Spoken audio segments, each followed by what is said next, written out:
गुलज़ेब खान अल Rahman garden phase 2 के बारे में पूछ रहे हैं कि लाहौर में है मगर डिस्ट्रिक्ट शेखुपुरा लगता है क्या फ्यूचर में ये डिस्ट्रिक्ट लाहौर में आ जाएगा या नहीं? देखिए पाकिस्तान में जिस मुल्क में आप रहते हैं यहाँ पे कोई भी चीज़ इम्पॉसिबल नहीं है।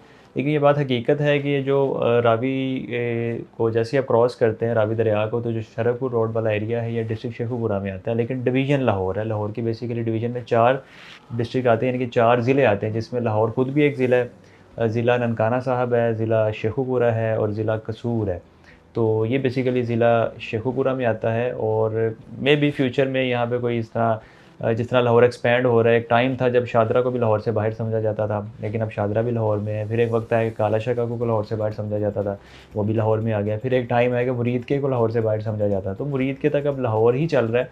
तो जिस तरह इसकी एक्सपेंशन हो रही है तो इन फ्यूचर हो सकता है कि ये यहाँ पे इसका डिस्ट्रिक्ट चेंज हो जाए, डिस्ट्रिक्ट लाहौर में ये आ जाए। लेकिन इसके बारे में मैं आपको 100% ये नहीं कह सकता कि ये हो सकता है, लेकिन कुछ भी हो सकता है। तो इस पे आप उम्मीद रखें, लेकिन फ़िलवक़्त ये ज़िला शेखुपुरा में है।